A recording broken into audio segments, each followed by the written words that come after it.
Western Cape Premier Alan Winde is with us on an interesting day, Premier. The Eskom decision to go from load shedding level 2 up to load shedding level 6 in one fell swoop. I don't know if it's unprecedented, but it certainly is unusual. Do you have any insight into why? Yeah, we don't.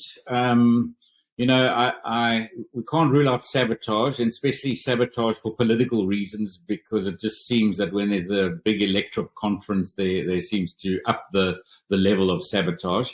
I sincerely hope that's not the case. But we understand that the Eskom system is old, unserviced, creaking, and they seem to just trip one after the other. And so when one goes, it seems to knock a whole lot off the system. Because it's not the first time that this happens. It really is very worrying. The load shedding in the first 10 months of this year was double that of last year, and the predictions on next year is going to be worse again. So it really is not, as you say, it's not a good time. I'm looking forward to some economic recovery, especially in our market. Tourism is massively impacted by load shedding because tourists don't understand what's going on. And of course, the other risk is a big employer in our region is agriculture. And especially season time when we need energy from irrigation to pack houses and the agri-processing, because we are 55% of South Africa's agricultural exports, it knocks our economy tremendously. You've got such a lot right in the Western Cape, no wonder, and we're going to be talking in a moment about semigration and why so many people who can afford to are moving to your province. But is this one thing that you have any control over, or if you have any opportunity to address it? Perhaps you could share that with us. So in the previous administration, when I was the MEC for the economy, we worked really hard. We had a Premier's initiative called the Energy Game Changer, which focused on the 1 megawatt environment, also on making sure that we get ourselves as government as resilient as possible. More than 3,000 independent power producers came into the system just in the city of Cape Town in the 1 megawatt or lower environment. That's just solar PV on households and small businesses just putting solar PV on their roofs, but not making them fully energy self-sufficient. Where we are now, it's obviously exacerbated. The problem is way worse. But definitely those first initiatives definitely made a difference in making Cape Town more resilient. And then you add the other work like the Stenbrough Dam, which is a great battery system with a hydroelectric opportunity, and other load mitigation and balancing factors along with our big users. We can mitigate 2 levels of load shedding in the city of Cape Town, which makes a huge difference. And you really hear it from Cape Townians who don't feel it as much, but when they go to other municipalities or other parts of the country, and they come back, and you can just feel that depression of how bad it actually is for citizens across this country. It is appalling, the kind of negative effect that it's having on our just general psyche. But obviously, the biggest impact is negatively affecting our economy. So, what about in the Western Cape? The DA runs a number of municipalities, many municipalities, and of course the province itself. Hence, you're the Premier. How much progress are you making? Have you almost had a system where municipalities are competing with each other to try and reduce their vulnerability towards Eskom? Yes, when I meet all of the municipalities, I love, trying to tease out the competitive nature of local authorities and, who's going to be the first. And you can kind of hear it amongst the banter between the mayors and the senior administrators. We've got different levels. Cape Town definitely ahead.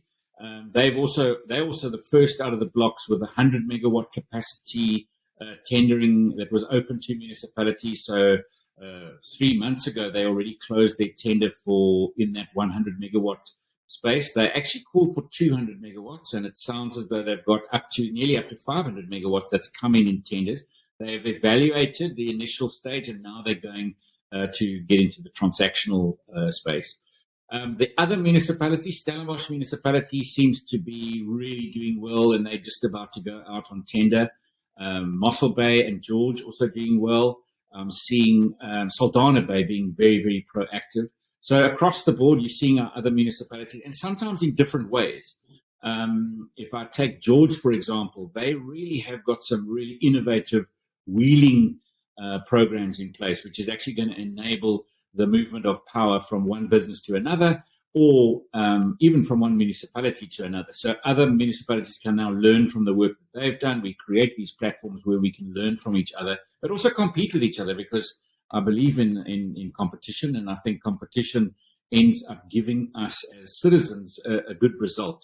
You know, whether it is measuring, we put up how many days it takes to pass a plan in each municipality, and it doesn't take long before the mayor goes back to the administration and says, how can that one be 14 days when we're at 27? And that's what competition does. And the same thing in energy. Although energy is not a quick fix, these new energy, especially when you're talking about hundreds of megawatts, they take years to build. And so in Cape Town, I think we'll see the next layer coming in probably 18 to 24 months. They'll be a bit ahead. But I think that's also a competitive nature. I think people are also trying to find even quicker fixes, because it is the only way that we're going to sustain any kind of economy and sustain any kind of future investment into our region. But most of people up north believe that the DA has now got a really good prospectus in the Western Cape. Even ANC supporters are saying we might not like the DA's policies, but we do know that they know how to govern, because the Western Cape is showing it. But on a practical level, the semigration. Now, talking with R.W. Johnson, a political analyst, he said that he understands more than 100,000 families have moved to the Western Cape in the past year. I don't know if he meant Western Cape or Cape Town. Do you have any data on that and on the level of semigration? Okay, so it's not families. I mean, last year it was 108,000 people was the increase in our population. And of course, that has huge implications for us. 100,000 more people in our ecosystem. If we just look at water, and you say, well, those 100,000 people, let's say they need 200 liters of water per person per day. Well, we're talking over 21 million liters of water needed in an ecosystem where we don't really have control over the bulk water. That's national again. And I just know it, that when we have day zero one day, they're going to say, what have you done since the last day zero and today? And the answer is going to be probably nothing. So we cannot have that. So we've got, just as we've got energy teams working on energy, which is not our mandate, but we've got to work on it, and we're finding results. We've got teams working on water, so that either we can request national government to give us permission to take over some of the building of some of the new dams that have got to be built, or the expansion of those dams, the lifting of the dam walls, or also influencing local authorities. So there, Cape Town is quite far ahead on recycling of water, and I think that's going to be the biggest bulk change in water, is the recycling. Everybody talks about desalination, but before you get to desalination, you need to look at recycling. Recycling is cheaper and quicker and easier, so that should be the biggest focus, or our next layer of focus. I think we've got to usage mitigation, and we're very quick to bring in restrictions, etc., to manage our reserves. But it's across the board. People adding pressure to the system. Although I welcome visitors, not visitors, people who want to come and work here, people who want to come and add to our economy. Anybody who comes here from within South Africa, whether they come to look for opportunity, in other words, they're coming for education, they're coming for healthcare, they're coming for jobs, they are risk takers. So, I mean, economies need risk takers. And then, of course, we absolutely welcome people who come here with investment. So they come and invest in businesses, they buy homes, you can see the growth in just looking at plans passed, and then not just plans passed, but in actual fact, building plans or buildings completed. And if you look at the records, even in this year, if you look at January to July, Gauteng, which is 35% of South Africa's economy, we're 14 or 15% of South Africa's economy. Both regions had about 20 billion rands worth of plans passed. But in our region, 17 billion rands worth of plans passed now built, and in Gauteng, only 11 billion rands worth of plans passed built. So it's incredible to see those numbers which are coming up, which are real key indicators of the pressure on our system.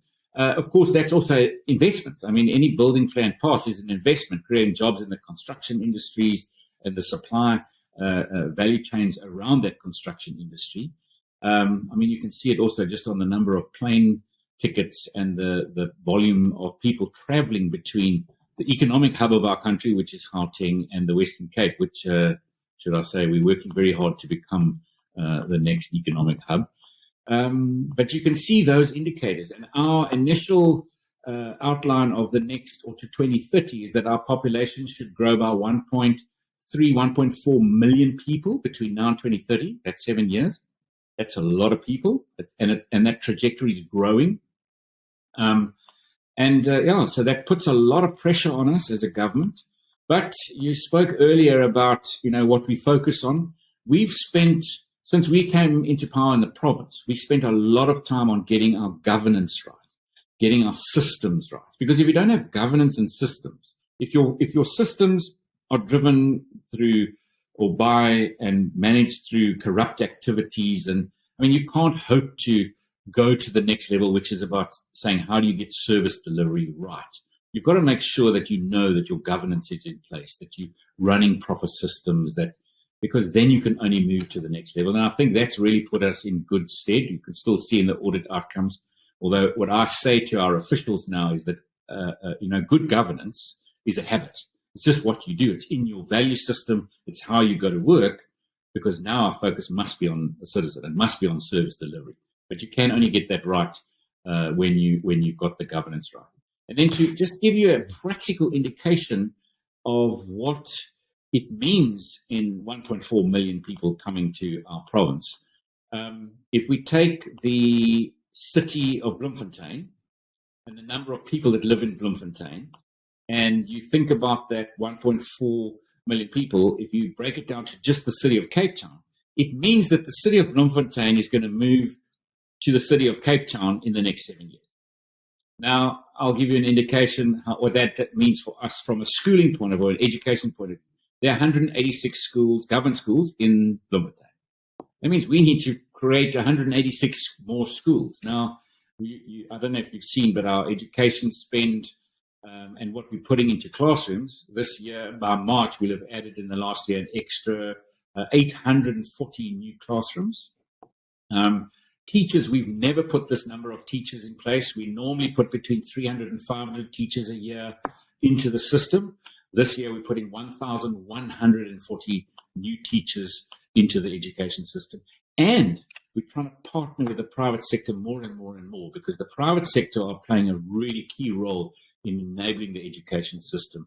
And the nice thing about it is the way that private sector are partnering with other private sector businesses, and how we can partner with government, is we're starting to see, for example, a Curro in Delft. So you've got a very poor part of Cape Town, which has now got a private school because ShopRite put some land in. So partners are playing a role to give us an outstanding outcome at good value. So citizens were paying 1,500 Rand a month to send a learner to a school 20 kilometers away. That was what the taxi fare was every month. Now suddenly, when a private school comes in at 1,000 Rand a month, or 850, I think is what they actually paid school fees, you're actually paying less money to get a better education outcome right at home, and your child can walk to school. Those are the kind of things that we've got to build for understanding the pressure that we're on. We can't do this alone as government, especially on the division of revenue that we get, and we don't get our fair share of the budget. So we're always on the back foot there because of semigration. The per head capita spend is still happening in other parts of the country, while we've got to offer the service here, whether it's health or education. And that corrects years later. So we're under severe pressure. But I must say, the ecosystem and growth, I would much rather have a growth environment, whether it's growth in people or growth in investment, than the opposite, because some of our provinces in South Africa are seeing exactly the opposite, because they're losing their people. They're losing their best people because those are the risk takers. It must be terrible to be a premier there. That 108,000, that was the number that Bill Johnson referred to, and that's of people. Now, was that for last year? That was last year. That was last year. So, in other words, this year, there appears to have been growing momentum in that regard. Is that likely, or is that what you're seeing, that it could be more than 108,000? And indeed, the trend going forward must presumably put increasing pressure on your resources. So our projections so far that this year will be somewhere between 120 and 130,000. So definitely a strong surge upwards.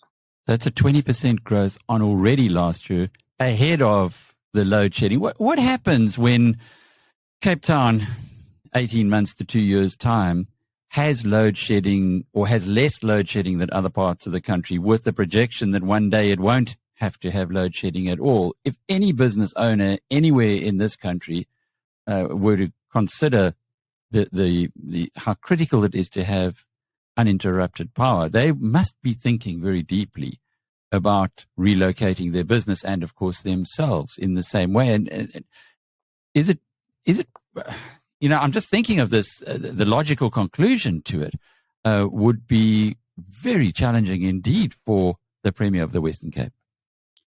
Okay, so I want to say yes and no. Of course, the pressure that's on us because of the growth trajectory of our population is immense. But remember that this semigration, especially when you're talking about people with means or investment, that's what I want. I want to attract investors, whether they, an investor is an investor, whether they come from Gauteng or KZN, or they come from Mumbai, Hong Kong, or London. I'm looking for investors into our economy. So much so that the mayor of Cape Town and myself about a month and a half ago went to Johannesburg to address a conference that was called Move to Cape Town.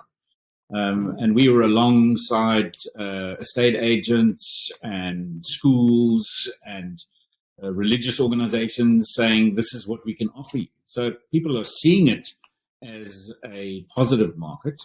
I was engaging with a company today based in KZN on wanting to move, and I've got a number of businesses that want me to go and visit them for this exact reason. So, I mean, whether I visit a company in Germany or I visit a company in KZN, if they're prepared to invest, I'm prepared to engage.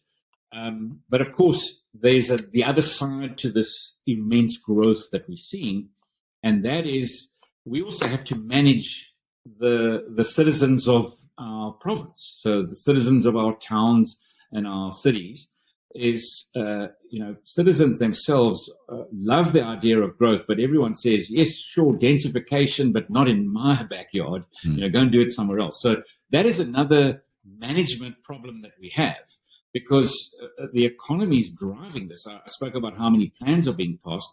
Who is, putting those planning proposals into our municipalities for approval? It's developers, and it's the private sector saying, can I subdivide my property and build another 2 homes? And I can see that as economic opportunity for myself.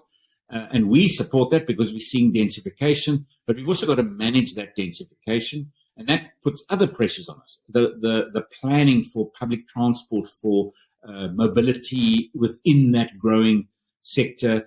Have we got long enough term planning objectives in place that that we are making the right decisions today, not for next year and the next 10 years, but the next 30 and 40 years?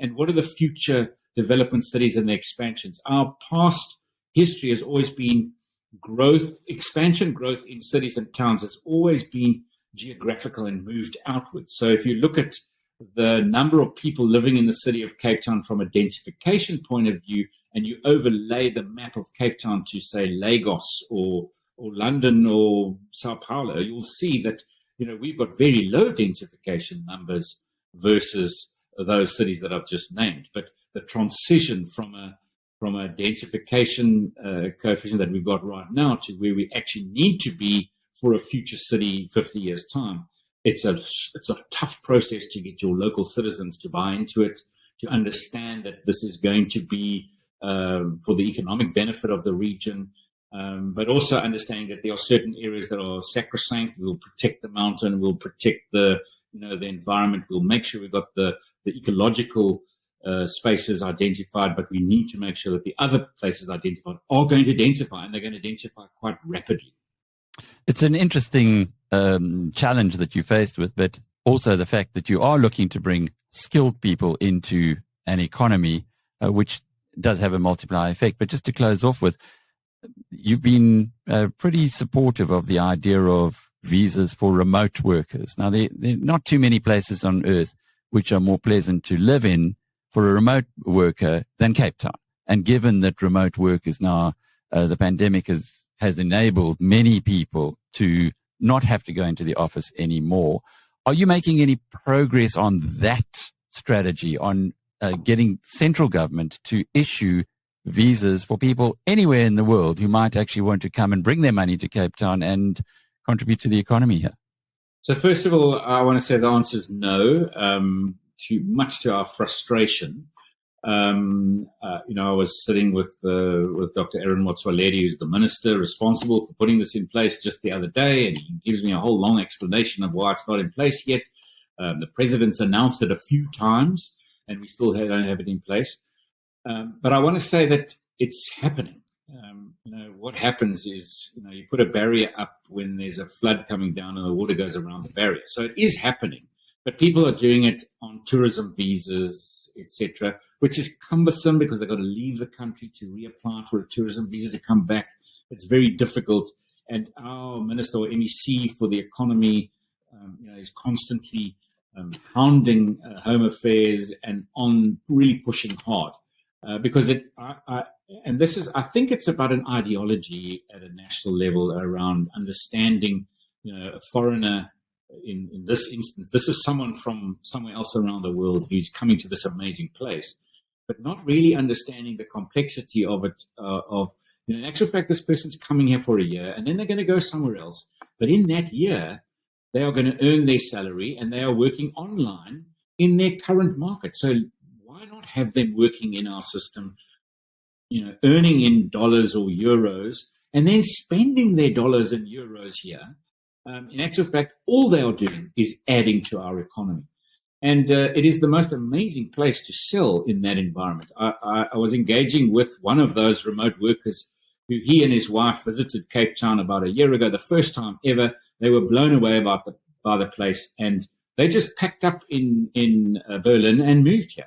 But they were on tourism visas, and but their kids are at school, and he said they decided to use the same budget for their apartment in Berlin as to a rental accommodation in Cape Town. They suddenly now are staying up on above sea point with a view of the ocean, in a 6-bedroom home, which is the same rental but unbelievable lifestyle change. I mean, how on earth can we grow that? Because the kind of money that they are spending in this region is exponentially more than anybody else, and definitely exponentially more than a tourist would be spending. So this is a new market that we should be capturing with urgency, and that really frustrates me that we can't get the documentation side right. So it's just documentation. It's not a political unhappiness to go ahead with it. Well, I mean, the president's announced it, but there's definitely an ideology problem within the department.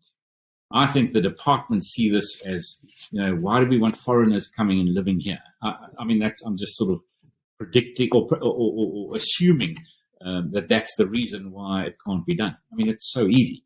This is not a difficult thing to do. This is a very easy thing to do that just adds exponentially to our economy with, no investment. It just enables a whole lot of extra jobs and economic growth. I guess, as they say, if you thought that education was expensive, try ignorance. Premier Alan Winde, the Premier of the Western Cape, and I'm Alec Hogg from BizNews.com.